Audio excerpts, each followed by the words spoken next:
Bonsoir. Face à l'actu reçoit ce dimanche Cabral Libye, le président du PCRN, non moins leader de 11 millions de citoyens. Il sera à sa première sortie médiatique après la session parlementaire de mars 2020, qui, comme vous le savez, de juin 2020, qui, comme vous le savez, sera également la première depuis son élection comme député, première sortie sur cette antenne.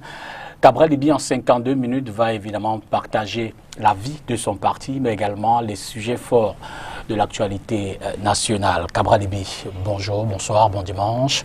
Merci d'être des nôtres. Depuis la reprise des activités de la session parlementaire, vous en êtes à votre première sortie. Mais on a également pu voir que votre parti poursuit sa structuration sur le terrain. Est-ce qu'on peut en savoir davantage ? Déjà, bonsoir à vous et merci de m'avoir invité. Vous avez raison, ça fait bizarre. Ça faisait effectivement un bon bout que je n'étais pas présent sur ce type d'émission. Mais en réalité, je n'ai pas senti cela.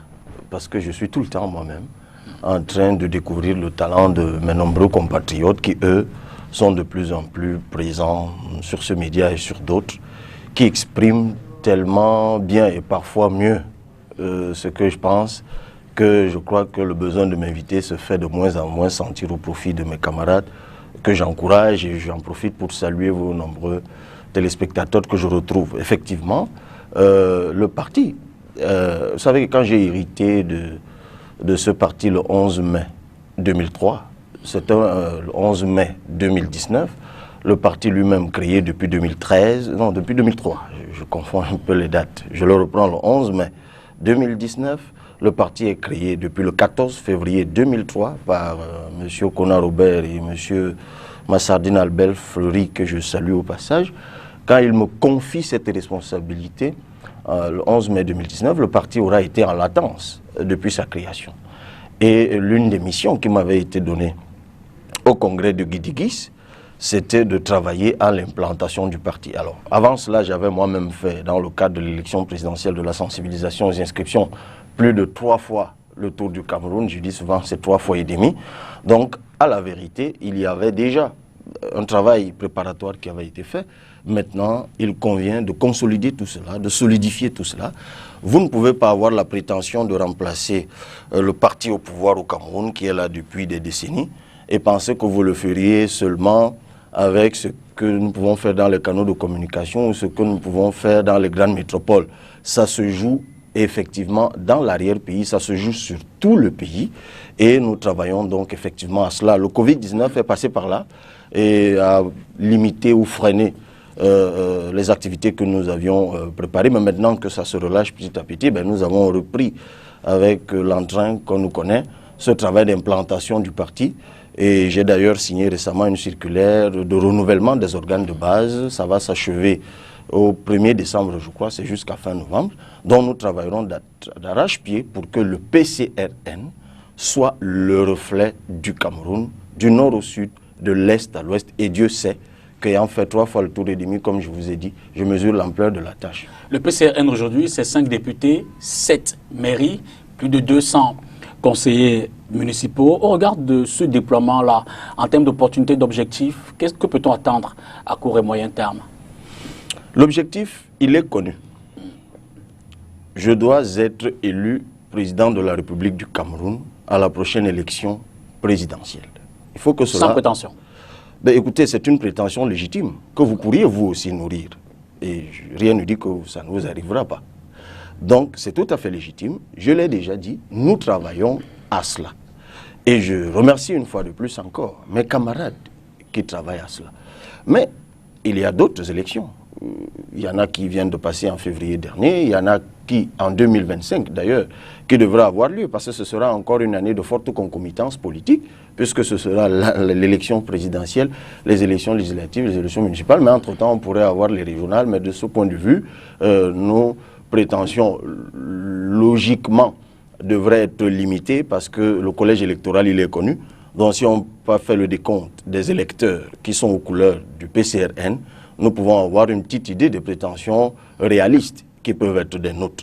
Mais 3 ans de fonctionnement, d'abord à partir de 11 millions de citoyens, puis le Parti camerounais pour la réconciliation nationale, vous l'avez dit, nous sommes deuxième quand même au Cameroun, et ça on ne le dit pas suffisamment, au nombre de communes remportées. Je rappelle qu'au Cameroun actuellement, au nombre de communes entières remportées, malgré, nonobstant nos 7 communes seulement, nous venons après le RDPC. Nous avons 5 députés. Et c'est bien de préciser encore, et c'est sans prétention et sans aucune provocation. Mais il faut rappeler qu'au moment où le PCRN accède à ce niveau de représentativité-là, son leader, et encore moins ses responsables majeurs, ne sont ni d'anciens ministres, comme ça a été le cas pour certains partis, ni d'anciens hauts commis de l'État. On ne nous connaît pas d'attache particulière ici avant avec l'ordre gouvernant. Je dis cela parce que c'est important. Vous pouvez faire une étude exégétique de tout ce qui s'est fait jusqu'ici. La plupart des partis qui accédaient à ce niveau de responsabilité l'a bénéficié soit d'un contexte très favorable, c'était un peu le cas au début des années 90, et depuis ça s'est refermé un peu, soit alors parce que leur leader avait déjà un parcours, parfois au sein du parti gouvernant, ce qui lui donnait effectivement un certain type d'avantage, tout au moins un rayonnement. Et dans notre cas, j'ai envie de dire que c'est globalement des non-nèmes, des personnes dont tout le monde, et parfois logiquement s'en moquait, ne se prévalant pas toujours du rayonnement des autres, du carnet d'adresse des autres, du poids économique des autres. Non, ce que je veux dire, c'est que lorsqu'avec notre engagement, lorsqu'avec nos convictions, lorsqu'avec le travail acharné, lorsqu'avec nos idées, nous avons pu faire cela en ce temps-là, croyez-moi, nous ferons 2, 3, 4, voire 10 fois plus. Parce que le ferment qui fertilise justement notre engagement est chaque jour de plus en plus enrichi par la maturation de ceux qui ont commencé, par l'arrivée de ceux qui arrivent avec des valeurs ajoutées certaines. Je puis vous dire que par la grâce de Dieu et les efforts que nous allons continuer à fournir, lors des prochaines échéances, le PCRN a la prétention d'être le leader, le parti politique leader au Cameroun. On reparle du PCRN, notamment tout à l'heure avec les activités parlementaires, puisque vous y êtes. Je voudrais d'abord, chers messieurs, madame, qu'on prenne ce premier stop pour regarder ce qui s'est passé dans l'affaire Djoka Kingsley. Vous le savez, cette semaine a été marquée par la plainte portée par les avocats de ce dernier à l'endroit du colonel Hassan Fack, le chef de la division de la communication du ministère de la Défense, qui, semble-t-il, avait porté quelques accusations vis-à-vis de ce dernier. Suivez ce reportage et on revient derrière introduire ce que pense le PCRN de la crise anglophone. Violation de présomption d'innocence, divulgation des enquêtes de procédures judiciaires, telles sont les accusations qui pèsent contre le capitaine de frégate Aton Fangemo Cyril. Une plainte introduite par Kingsley Fomouniou Djoka près le tribunal militaire de Yaoundé. Notre client est encore devant le juge d'instruction. Notre client bénéficie toujours la présomption d'innocence. Son affaire est déjà devant les juridictions et la loi ne le permet pas. L'affaire fait suite au passage du porte-parole de l'armée camerounaise sur une chaîne de télévision locale. Hassan Fack est allé plus loin d'annoncer à tout le monde qu'ils ont à leur disposition les laptops de M. Djoka comme les preuves, comme les pièces à conviction, quoi, pour démontrer comment Djoka fait ses opérations sur le terrain avec les terroristes. Que Djoka a même avoué devant eux. Je ne sais pas si M. Hassan Fack est l'un de ces enquêteurs du service central de recherche judiciaire. M. Hassan Fack n'a jamais rencontré un Djoka. N'en parlons même pas du fait qu'il est même parti sur le terrain avec Djoka. Un téléphone Android, une carte d'attente du référendum, tels sont les éléments scellés de Kingsley Djoka pour des raisons judiciaires, indiquent ses avocats qui disent avoir récupéré, les autres dits sous-scellés. Ça, c'est le papier que M. Hassan Fack a dit que c'est le coupon des impôts que Djoka est en train de collecter. Ça, c'est l'un des téléphones qu'on a pris chez M.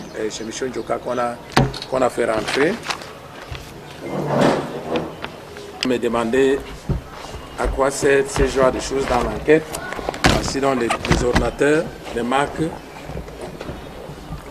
ça c'est les ordinateurs. Ça c'est les ordinateurs. Voilà, avec le sac que j'ai à main. Voici donc les choses qui sont à la disposition du colonel Atonfak Sirengemo, comme les pièces à conviction. Joint au téléphone pour avoir son avis sur le sujet, le colonel Atonfak a laissé dire, je cite, « Je n'ai pas de réaction ».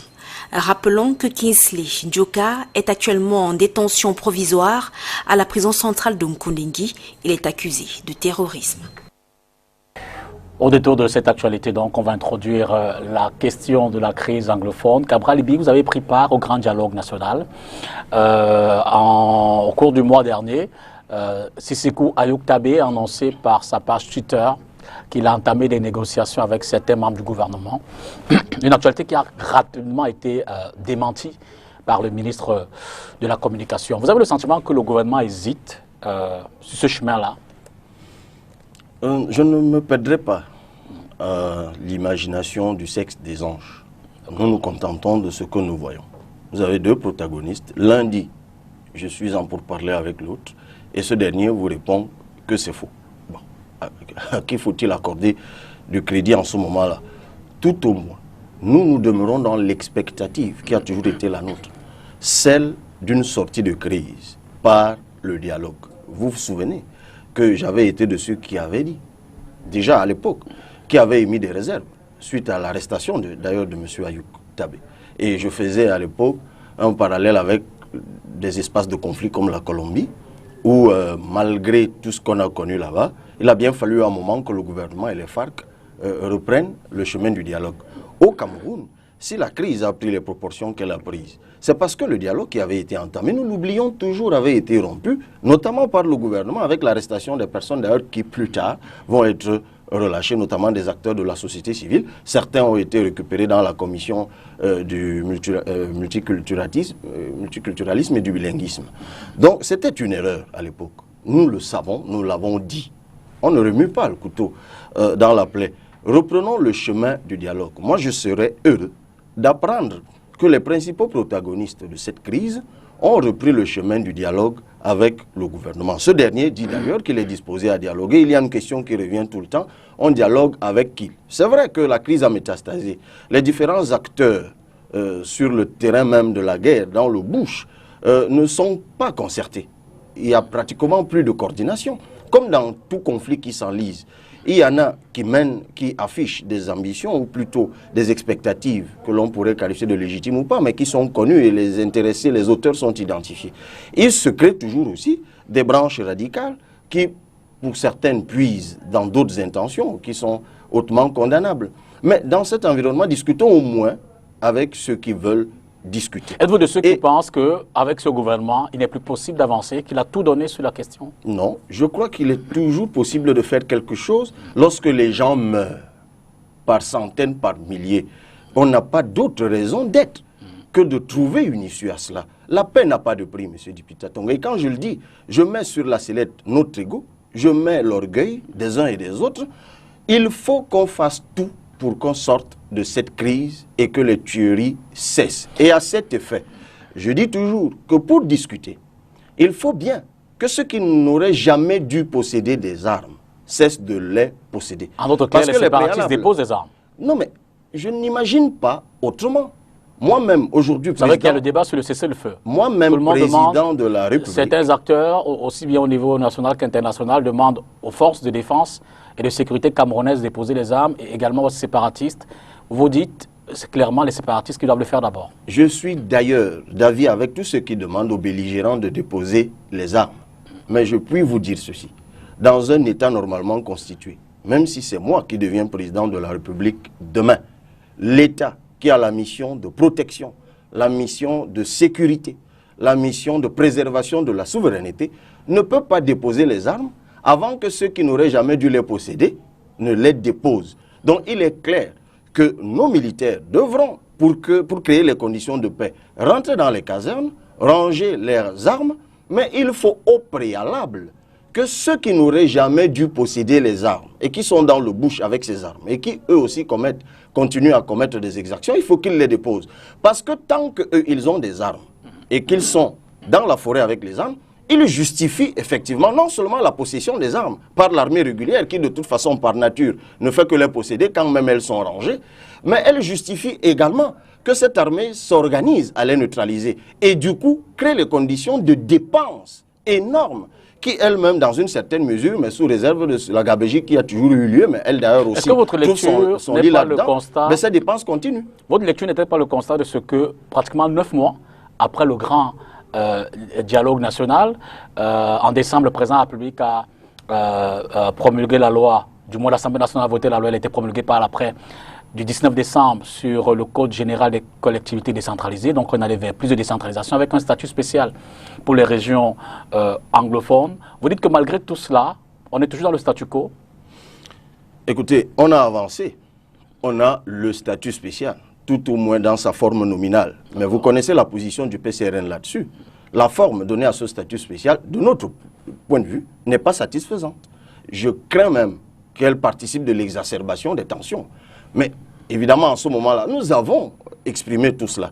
Donc, il convient également à nous, les députés, puisque je rappelle que la loi portant collectivité territoriale décentralisée, au sein de laquelle il y a ce statut spécial, est une production parlementaire. Donc, nous aussi, les parlementaires, nous participons de la construction de la paix.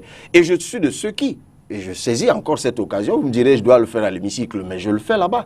Je profite également pour tenir l'opinion à témoin de ce que je ne cesse de dire à mes collègues députés, que notre responsabilité aussi, tout au moins dans la production des propositions de loi, notre responsabilité aussi de participer à la construction de la paix. Et que cette loi de décembre 2019 doit encore être révisée pour avoir la forme que nous souhaitons pour la paix. Ça, c'est une chose, ça c'est la loi. Mais nous regrettons également d'autres choses. Depuis que le grand dialogue national a eu lieu, en réalité, on ne devrait même plus se perdre à beaucoup d'analyses parce que le travail qui a été fait à Yaoundé à cette occasion était de haute facture. Je l'ai toujours dit. Rarement dans notre pays, les hommes de bonne volonté, des femmes de bonne volonté ne se sont associés autant dans un tel esprit de cohésion pour une sortie de crise. Il appartient maintenant à ceux qui doivent implémenter ce qui en a été décidé de le faire.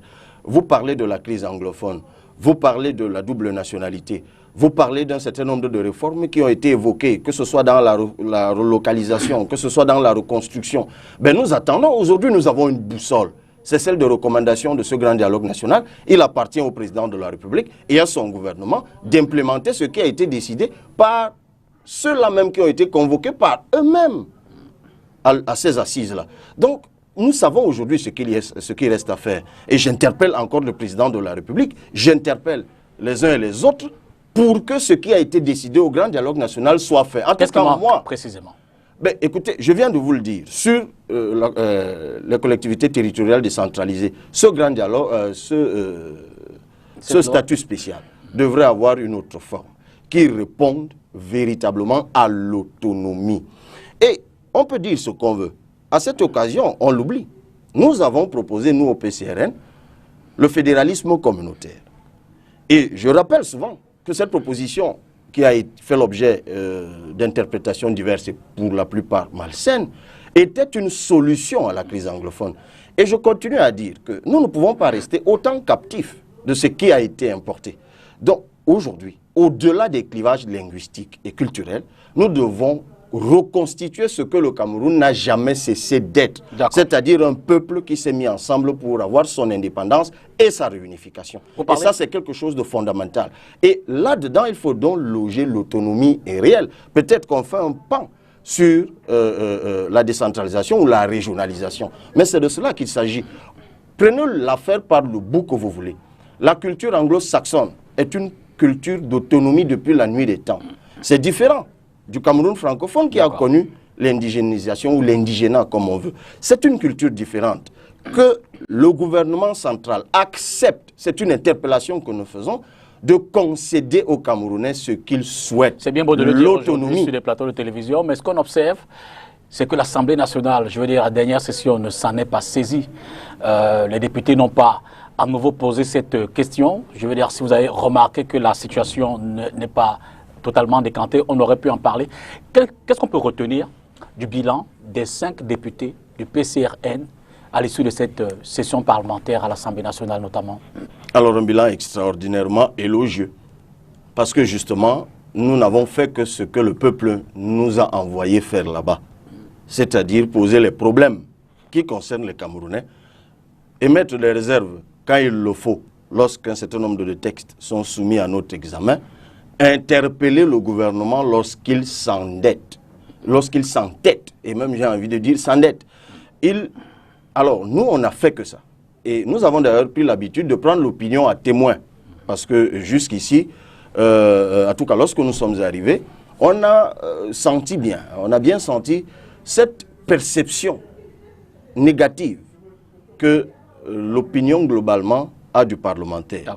Les gens se disent, ils servent à quoi? C'est d'ailleurs pour ça que depuis trides polémiques naissent tout le temps, qui ont trait à des futilités, parce que les députés, on se dit dans le fond, c'est une caisse de résonance, c'est ce que le gouvernement va décider qui va se passer.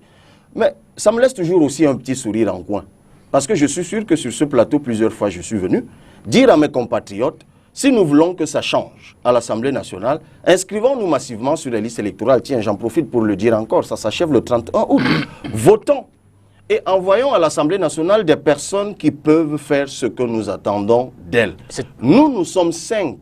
Je rappelle que sur 180 députés, un parti, celui qui est majoritaire, a plus de 150 députés. Donc sur le jeu du nombre, c'est difficile qu'on s'en sorte. Mais je l'avais dit à l'entrée, à défaut d'avoir la faveur du nombre, nous nous battrons pour avoir la faveur de la pertinence. Et notre bilan, c'est celui de la pertinence. Que ce soit sur la loi sur les statistiques, la loi sur les gorilles, la loi sur l'activité postale, mais ça c'était même en mars, la loi, l'ordonnance récemment à cause du Covid-19, le débat d'orientation budgétaire et toutes les lois, la loi sur les associations artistiques et culturelles. Nous avons fait du mieux, du meilleur que nous pourrions faire. Si l'enjeu au départ était d'essayer de faire bouger les lignes, et qu'à l'arrivée on se dit, on n'a que 5 députés, on a essayé d'être pertinent, les lignes n'ont pas bougé, est-ce que c'est pas une façon de donner raison à ceux qui disent aujourd'hui, il ne fallait donc pas y aller? À quoi sert d'y aller, sachant que rien ne peut bouger? N'est-ce pas un départ ou alors une participation simplement pour des intérêts individuels, Cabral Bi? Non, pas du tout. Écoutez, ce que nous avons déjà aujourd'hui, et quand vous parlez de lignes, on ne parle pas de lignes matérielles, on parle de lignes immatérielles. Ce que nous avons aujourd'hui, c'est le fruit d'un combat. Il ne faut jamais l'oublier. Parce que si nos ancêtres, nos ascendants avaient réfléchi comme cela, il n'y aurait jamais eu de lutte pour l'indépendance. Il n'y aurait jamais eu de lutte pour la réunification. Je vous rappelle que ceux qui entraient au maquis à l'époque, ceux qui se levaient à l'époque, qui étaient des personnes comme nous, instruites comme nous, ayant tout leur avenir devant eux, ben, c'était perdu d'avance. Ils n'avaient que leurs mains et leur conviction, leur intelligence, leur volonté, leur engagement. Ça a pris le temps que ça a pris. Les lignes, comme vous dites, ont fini par bouger. Moi, je ne perds pas espoir. Nous sommes là, voilà, deux sessions passées à l'Assemblée nationale. Et moi, je voudrais dire ici une chose que beaucoup de compatriotes ne savent pas. Et c'est peut-être parce que les rapports des commissions spécialisées, il y en a 9 à l'Assemblée nationale. Chaque fois qu'une loi arrive, elle est dirigée d'abord en commission spécialisée. Et les rapports des commissions spécialisées ne sont pas souvent publiés. Et souvent, la presse ne s'y intéresse pas beaucoup. Et lorsque les uns et les autres vont commencer à s'y intéresser, ils comprendront que lorsque les députés et moi, j'avoue que j'en ai été impressionné. Souvent, lorsque nous nous sommes retrouvés en commission spécialisée, lorsque les députés commencent à critiquer le texte, à interpeller les représentants du gouvernement, à un moment, vous vous demandez lesquels sont du parti au pouvoir, lesquels sont de l'opposition. C'est déjà quelque chose de bien. Moi, je tiens modestement à féliciter mes collègues pour ce que j'ai vu. D'ailleurs, il y a un esprit... Vous l'observez peut-être aujourd'hui parce que vous êtes, comme vous l'avez dit, nouveau à l'Assemblée nationale. Je vous le dis encore. Et puis 92, la critique fait partie du débat à l'Assemblée nationale. Je vous le dis. On a pu le voir avec le SDF notamment, par exemple. Écoutez, je parle de ce que j'ai vécu. D'accord. Lorsque vous aurez ici quelqu'un qui a été là avant, il vous dira mieux ce qu'il y a vu. Mais s'il l'avait souvent dit, je le saurais aussi, parce que je suis connecté tout le temps sur vos antennes. Et j'y suis souvent passé avec certains d'ailleurs. Je dis que c'est quelque chose dont l'opinion doit être au courant. Et puis il faut aussi qu'on sache que même au sein du parti au pouvoir, il y a eu un renouvellement assez important, de l'ordre de 60%, et un rajeunissement particulièrement marqué. Et je peux vous dire que l'esprit aujourd'hui qui gouverne les travaux à l'Assemblée nationale est un esprit nouveau. On ne l'a pas soupçonné à l'entame. Moi, je ne serais pas surpris, d'ailleurs, moi je vous le dis de toute façon pour répondre directement à votre question, que le PCRN, dès notamment la session de novembre, c'est vrai, les budgets et surtout mars 2021, le PCRN posera sur la table du bureau de la conférence des présidents de l'Assemblée nationale, dont je fais partie, un certain nombre de propositions de loi qui touchent notamment à la décentralisation, à la nationalité, ainsi de suite, ainsi de suite. Nos équipes sont en train de travailler là-dessus. Évidemment, ça pourrait ne pas prospérer, toujours à cause du jeu d'équilibre ou de déséquilibre. Mais comme je vous l'ai dit, les lignes, elles sont immatérielles. Nous sommes dans la construction. Et moi, je vous dis que les lignes sont en train de bouger. Les lignes, elles sont là. Elles sont d'abord dans la conscience de ceux qui doivent décider. Elles sont dans le cœur même de ceux qui ont été investis par les Camerounais. Et je reste convaincu que quand je parle aux autres députés, donc pour certains, même s'ils sont du parti au pouvoir, ont peiné pour se faire élire, tout au moins ceux qui nous ont affrontés. Il y en a qui nous ont battus et qui ont peiné, même quand ils ont triché. Je leur dis souvent à l'Assemblée nationale, il y a même une technologie et une sophistication de la fraude devant laquelle je suis bien obligé de m'incliner aussi par respect parce que j'avais jamais imaginé que des humains pouvaient frauder autant. Donc, ces gens ont peiné d'une façon ou d'une autre pour être là et je reste convaincu que par les temps qui courent, par les horizons qui se profilent, avec le contexte qui se dessine, eh bien même ceux qui veulent sauver leur peau vont agir différemment. Et moi, je fais confiance à ces personnes. Un fait qui a retenu l'attention, notamment à moi, qui a suscité une sortie assez forte du ministre des Finances. Certains députés, parmi lesquels ceux du PCRN, donc vous, ont posé la question de la dotation des véhicules. Évidemment, ce qui a fait charrier l'opinion. Y a-t-il eu un problème au niveau du PCRN pour entrer en possession de cette dotation? Les gens se sont dit, nous sommes en pleine session Covid et vous demandez à recevoir vos dotations véhicules, Cabral Libye?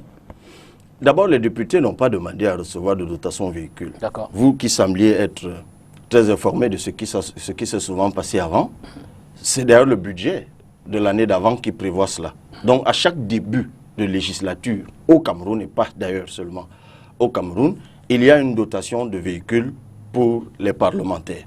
Et il me semble que c'est normal. Et d'ailleurs, personne n'a remis cela en cause. Je pense que le débat que vous soulevez est celui du contexte. C'est-à-dire, certains se sont dit, mais pourquoi eux, ils ont des véhicules au moment où nous sommes dans le Covid? Ça paraissait indécent.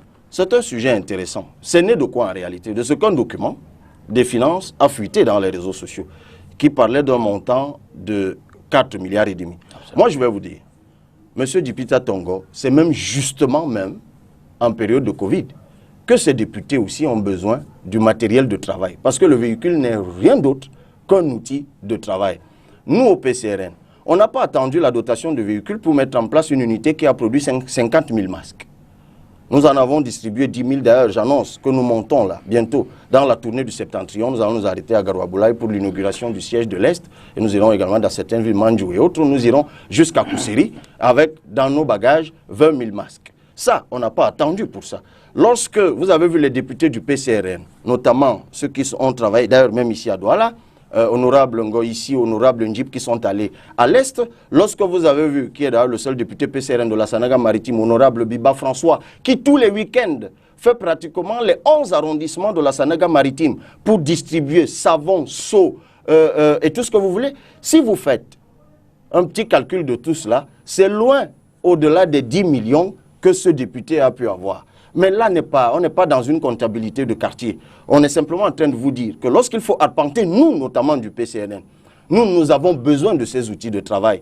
Parce que nous sommes arrivés là où nous sommes par le travail de terrain. Et vous avez commencé l'émission par ça. Nous avons arpenté les villages, les localités avec nos véhicules. Lorsque le mien était tombé en panne à Bégué-Palam, il y a 1 an, et je n'avais pas attendu d'être à l'Assemblée nationale, on a dû... Vous savez où se trouve Bégué-Palam?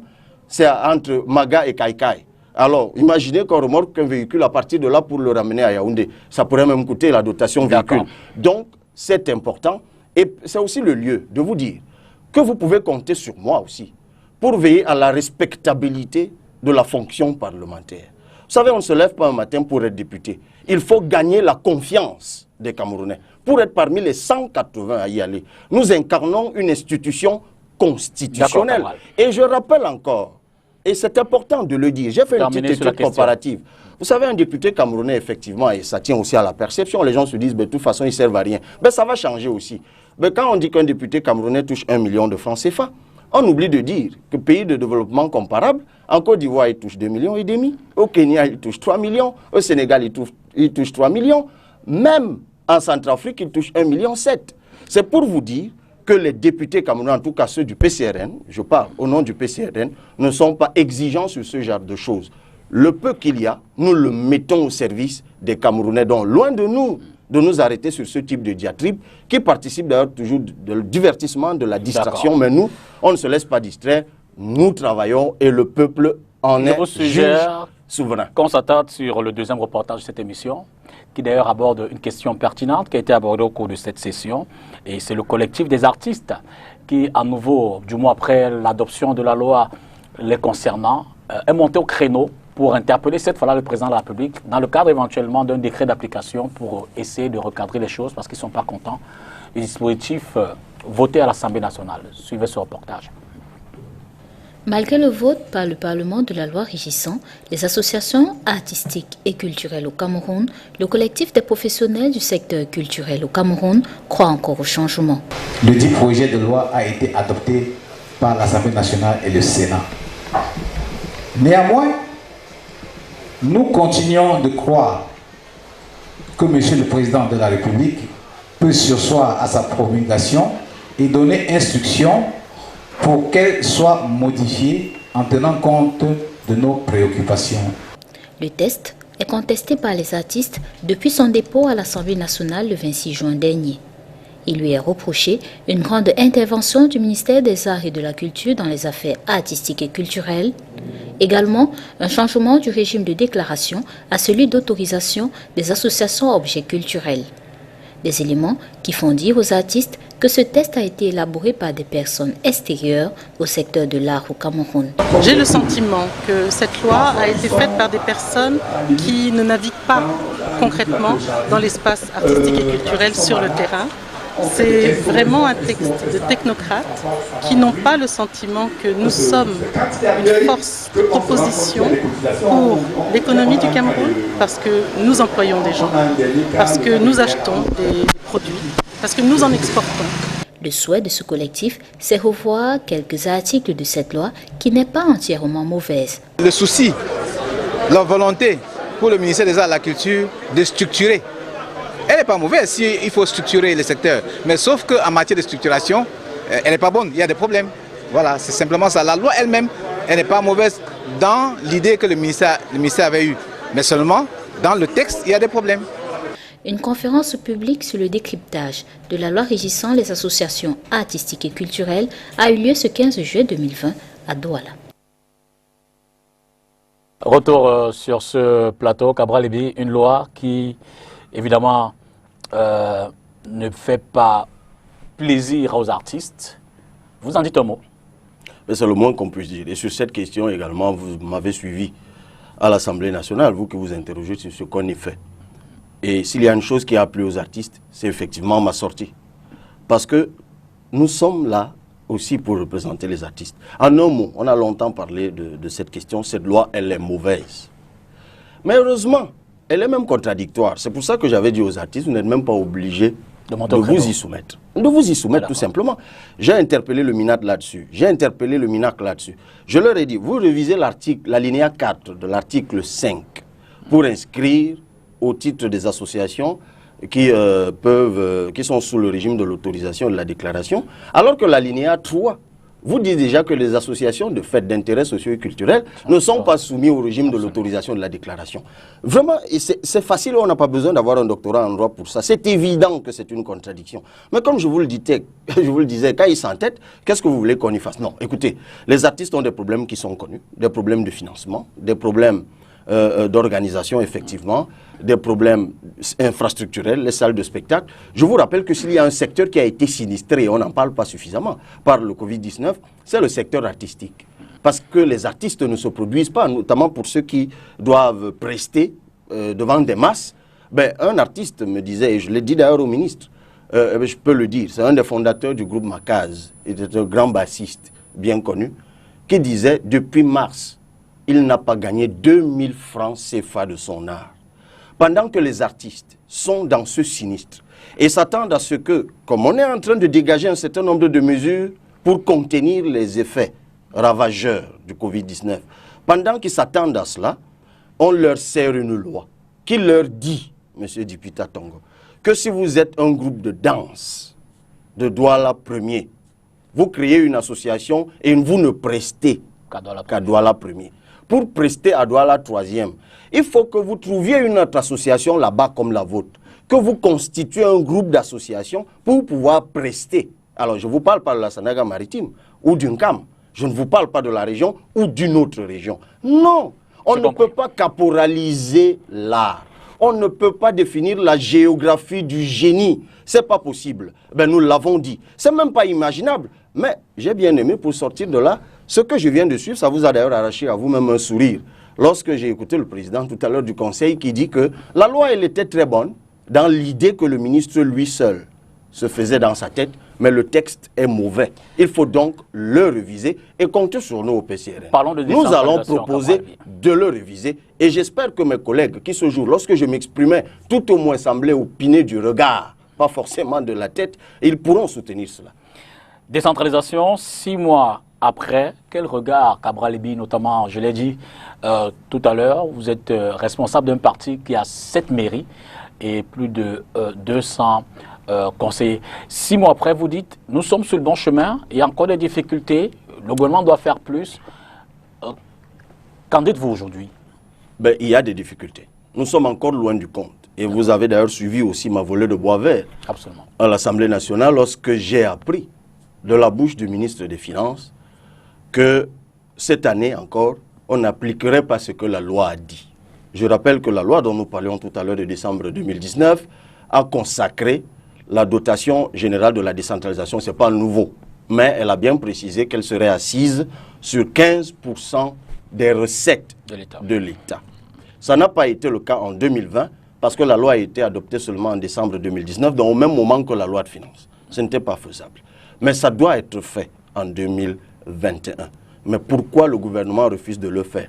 Toutes les raisons qui sont données sont fallacieuses. Ça se résume à une seule chose. Le gouvernement continue à freiner des 4 fers pour la décentralisation. Et c'est étonnant, M. Dipita Tongo. Parce que moi, j'ai envie de dire au gouvernement qu'il n'y a pas meilleure chose à faire que de décongestionner l'État central et de permettre aux élus locaux, qui, mieux que les élus locaux, peuvent le mieux répondre aux aspirations du peuple dans un pays où l'État est absent. C'est des analyses que nous avons souvent faites. Il faut permettre aux élus locaux de faire leur travail. Donc, je continue à interpeller le président de la République. Je continue à interpeller le gouvernement pour que cette avancée obtenue de haute lutte par les Camerounais soit implémentée dès 2021. Quels sont vos moyens de lobbying au Parlement, à l'Assemblée nationale? Je veux dire que tout le temps vous interpellez, et après vous regrettez que le gouvernement en fait à sa tête. À quoi bon ça sert donc d'interpeller si jamais rien ne se fait comme vous le souhaitez, comme ceux qui vous ont élus, ceux qui vous ont voté le souhaitent? Vous savez, je crois fondamentalement au Cameroun. D'accord. Je crois fondamentalement aux Camerounais. Je ne suis pas naïf. Je suis conscient de la pesanteur politique d'une discipline de parti. Mais les compatriotes que je rencontre, les personnes que je rencontre à l'Assemblée nationale, lorsque vous les isolez de l'ensemble, c'est des personnes pour certaines extraordinairement douées et pour certaines patriotes. Donc je reste convaincu. Vous me demandez mes moyens de lobbying, il y en a plusieurs. Mais le plus évident est celui que je suis en train de déployer en ce moment. La grâce que le Seigneur m'a donnée de pouvoir m'exprimer et de parler à mes compatriotes. Cette grâce, je l'utilise autant que je le peux. La pertinence, la démonstration, de dire à mes compatriotes, d'ailleurs on s'enrichit mutuellement sur un certain nombre de sujets. Je ne perds donc pas espoir. Ce n'est peut-être pas parce que je ne suis pas écouté aujourd'hui que je ne le serai pas demain ou après-demain. D'ailleurs, puisqu'on parle de décentralisation, c'est très important parce qu'il y a une actualité très intéressante qui nous vient notamment de la mairie de Njombe Penja. Absolument. Et vous voyez sur un sujet comme celui-là, vous savez, beaucoup de gens ne le savent pas. Ce qu'on appelle les mines de surface, c'est-à-dire le sable, la terre, là qu'on prélève même pour les chantiers routiers, le gravier. Bon, il y a un gros nom à cela que la loi donne, mais moi j'appelle ça les substances minérales non concessibles. En fait, c'est les mines de surface que tout le monde connaît. Cette loi dit que l'exploitation de ces mines de surface est exclusive aux collectivités territoriales décentralisées, qui pourraient donc le faire en régie, qui pourraient le faire en concession, ainsi de suite. Sauf que le Code minier de 2016 continue à donner à l'administration minière, c'est-à-dire au ministre de Mines, l'exclusivité de la délivrance du titre d'exploitation, alors qu'une loi dit que cette exploitation est exclusive au CTD. Donc, il y a là une révision légale à faire.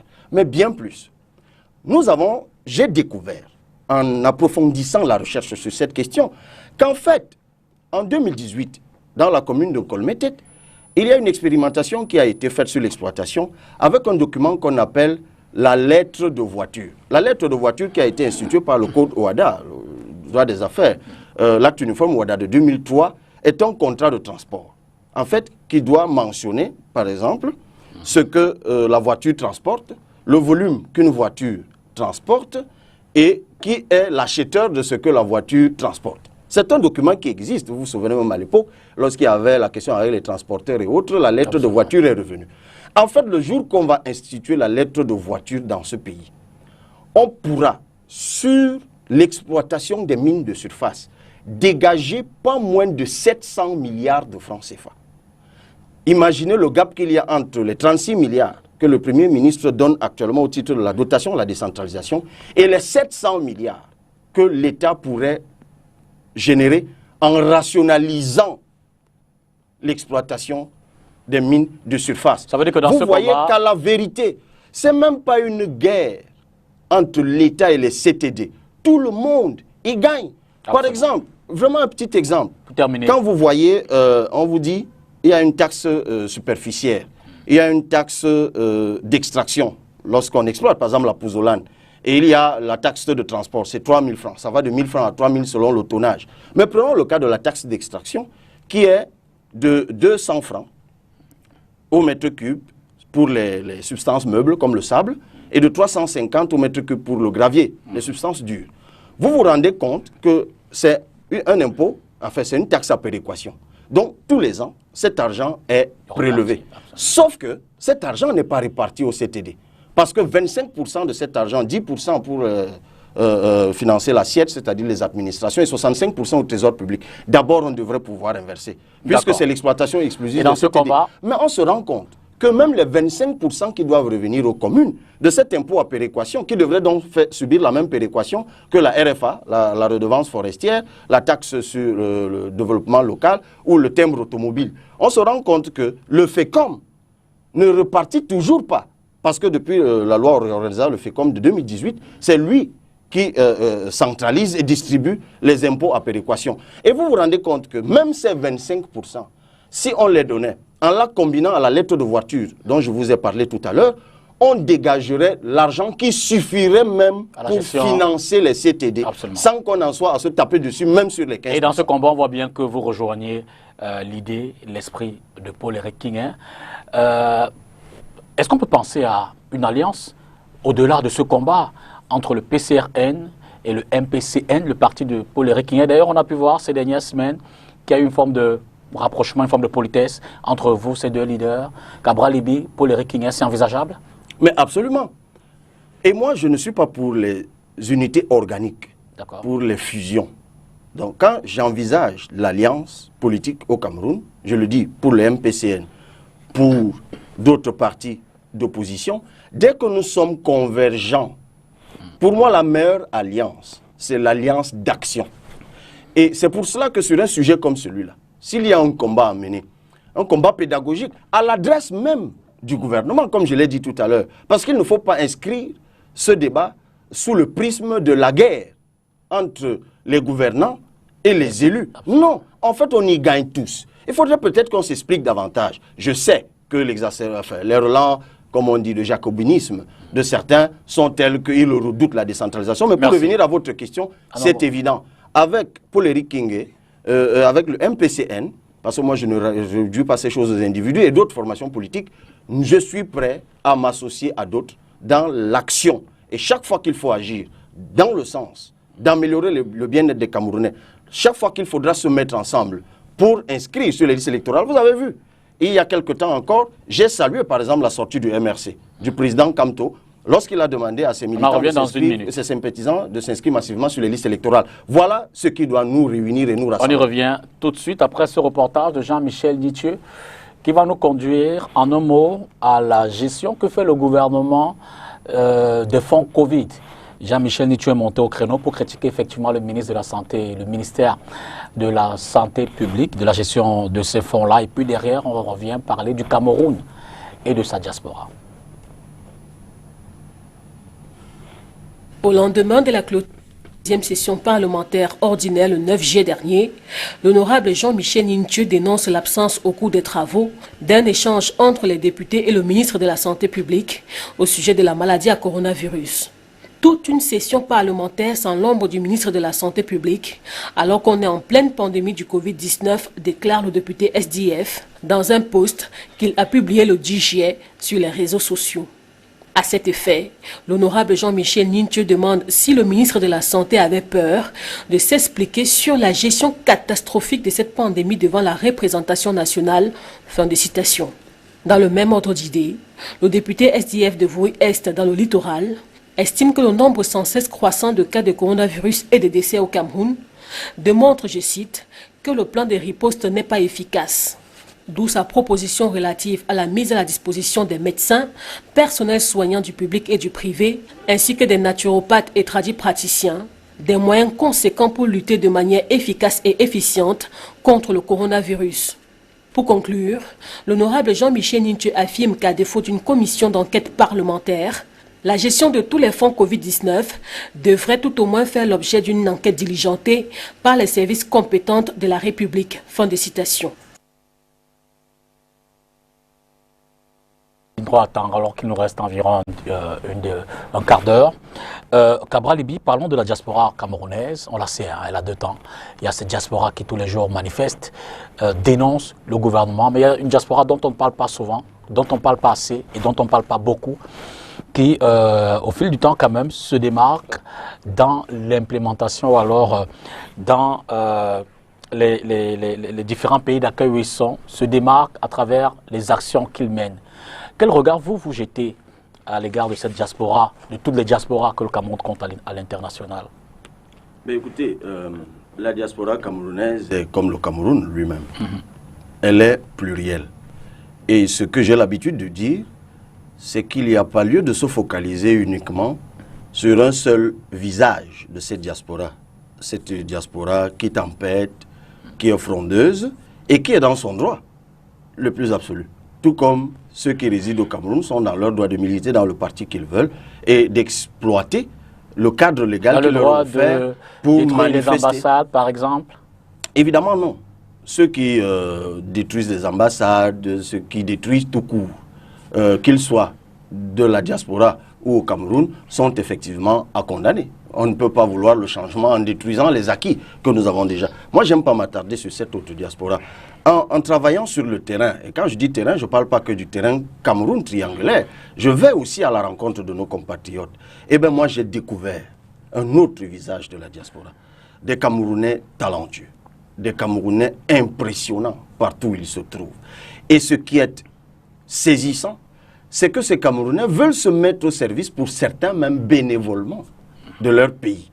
Et moi, j'appelle le président de la République à créer les conditions de cela. Et sur cette question encore, il n'y a même pas lieu de s'attarder, parce qu'une des résolutions du grand dialogue national y est afférente. C'est pour cela que j'appelle à la révision de la loi du Code de la nationalité de 1968, qui est devenu obsolète, adopté dans des conditions de réunification du Cameroun et du contexte du parti unique. Non, on ne peut pas avoir le 5e de notre population à l'étranger. Ce sont les statistiques officielles. 5 millions de Camerounais. Vouloir de leur argent, vouloir de leurs biens, mais de ne pas les vouloir eux-mêmes. Je plaide donc pour la plurinationalité et qu'on arrête même de tricher. Beaucoup de Camerounais ne savent peut-être pas que chaque fois que nous participons à une compétition sportive internationale, comme la Coupe du Monde, ou que ce soit le football ou le basket, la plupart des personnes qui jouent avec les couleurs du vert ou jaune ont d'autres passeports et tombent donc sous le coup de la loi. Parce qu'en la vérité, lorsque vous avez pris une autre nationalité, vous renoncez, mutatis mutandis, à la nationalité camerounaise. Mais on triche pour eux. Donc lorsqu'on a besoin des Camerounais d'origine, qui ont pris une nationalité étrangère pour s'intégrer à la NBA, pour s'intégrer dans le championnat espagnol, on leur fabrique nuitamment des passeports pour pouvoir les montrer à la FIFA pour faire la feuille de match. Mais pourquoi nos grands artistes, qui eux aussi se sont imposés, pourquoi on ne leur donnerait donc pas de passeport nuitamment lorsqu'ils rentrent au Cameroun, parce qu'eux aussi font la fierté du Cameroun. Arrêtons de tricher.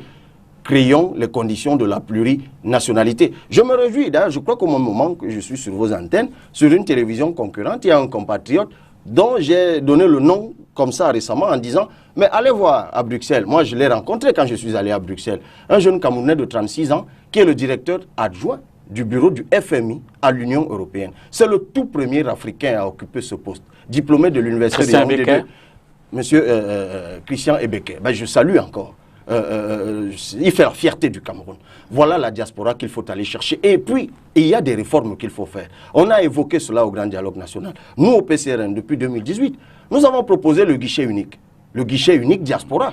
C'est-à-dire qu'au niveau du ministère des Relations extérieures, qu'on crée une porte d'entrée pour tous les compatriotes qui veulent s'installer, se réinstaller et investir au Cameroun pour leur dispenser du tracas de notre bureaucratie qui escroque certains, décourage beaucoup d'autres.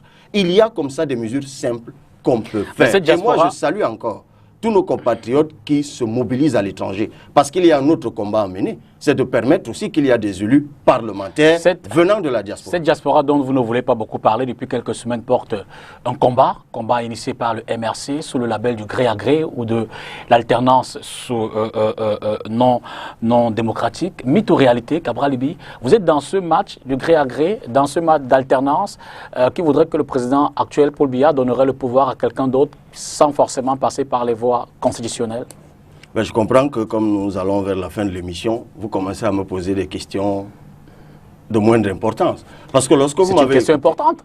Lorsque vous m'avez dites que le MRC est dans un combat de moindre importance, parlant du gré à gré. Lorsque vous m'avez écouté depuis le début, je vous ai dit comment moi je compte être président de la République. Absolument. Après, à l'issue de la prochaine élection présidentielle. Et pour ce faire, je suis au travail, sur le terrain, avec mes compatriotes, à structurer le parti, à l'implanter partout sur l'ensemble du territoire. Parce que je sais que c'est l'inscription massive, le vote massif, la surveillance du vote dans notre contexte qui peut vous permettre de mettre en relief la vérité des urnes. Vous comprenez donc que dans cette dynamique-là, j'accorde peu d'importance aux slogans et aux choses dont la définition des contours me perdrait du temps. Je préfère, moi, me consacrer à ce qui me permettra de mobiliser nos compatriotes pour l'alternance. Et cela dit, justement, cette question d'alternance et bien d'autres ont poussé le gouvernement camerounais à s'exprimer cette semaine à travers le ministre de la Communication et le ministre des Postes et Télécommunications qui sont montés au créneau pour dénoncer ces dérives. Les dérives qu'on observe malheureusement dans certains médias, mais aussi sur les réseaux sociaux. Voici le point de la rencontre du point de presse Mincom Minpostel. C'est une mise en garde du gouvernement contre les professionnels des médias qui se livrent au lynchage des personnalités, à la désinformation, bref, à des dérives médiatiques en piétinant l'éthique et la déontologie professionnelle.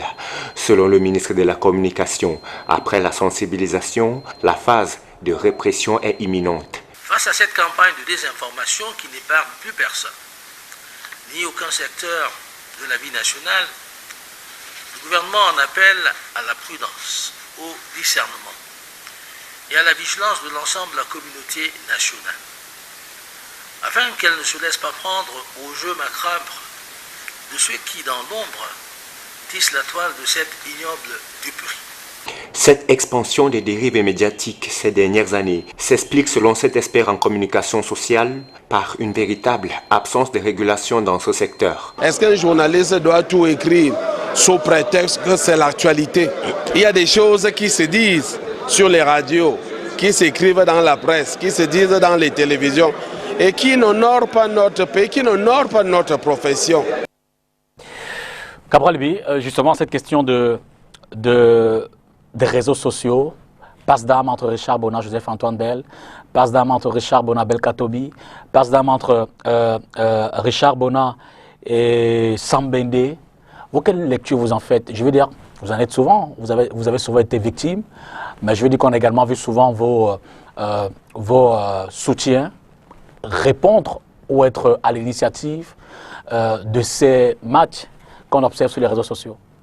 C'est la démocratie. Simplement. Elle est en très bonne santé. Simplement. Eh bien oui. Le débat n'est pas interdit aux musiciens. Le débat n'est pas interdit aux sportifs. Le débat n'est pas interdit aux artistes.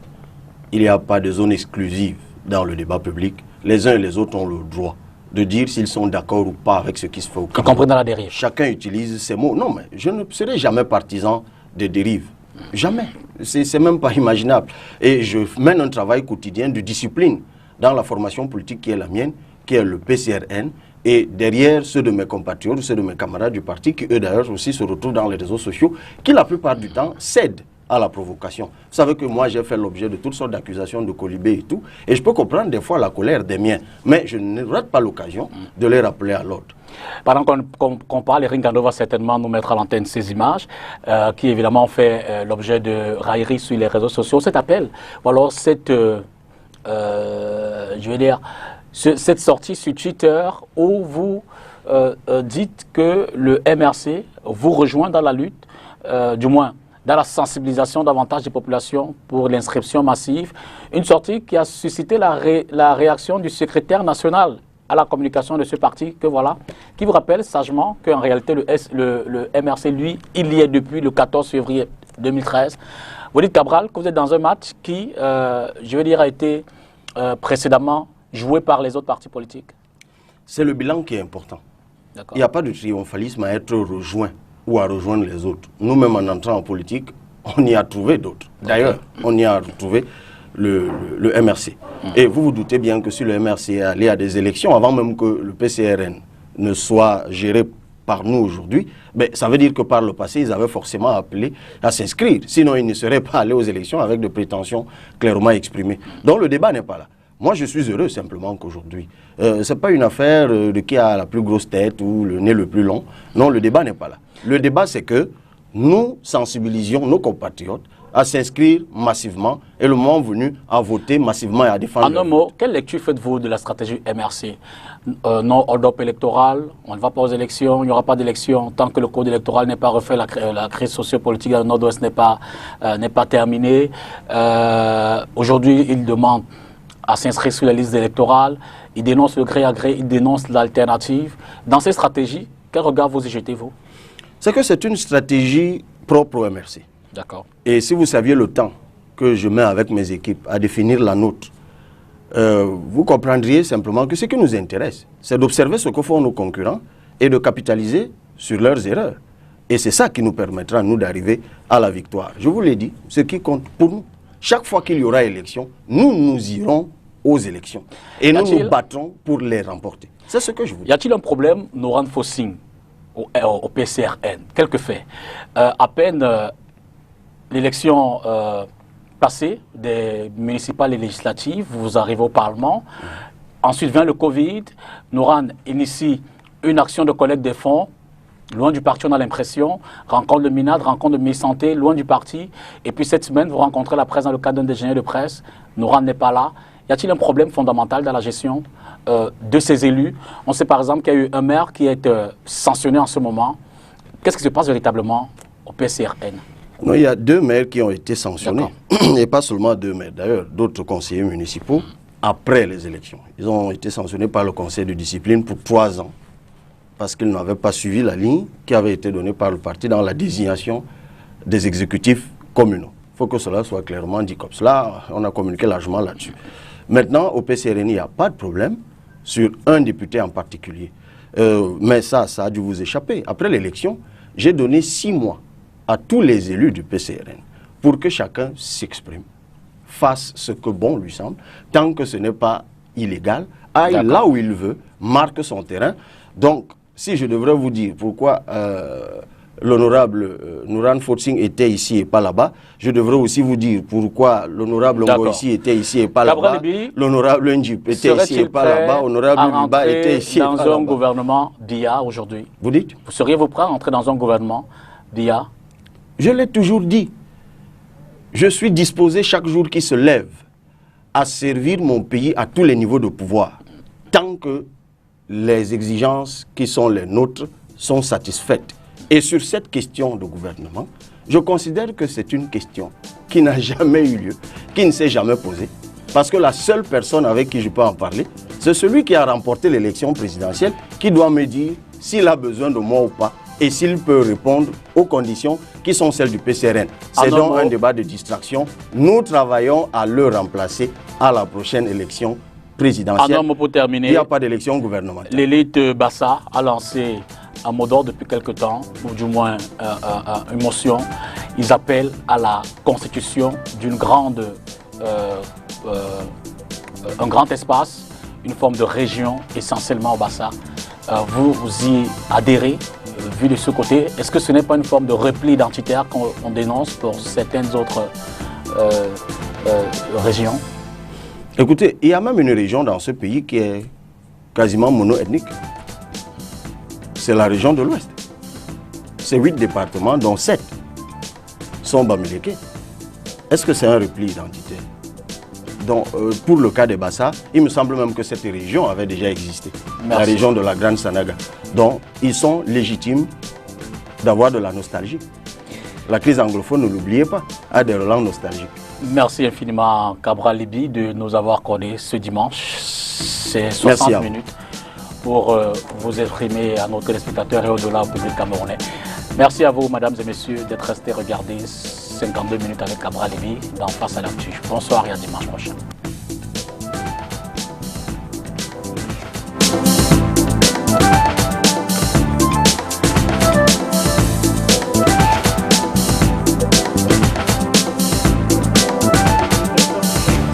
Bon, c'est technique.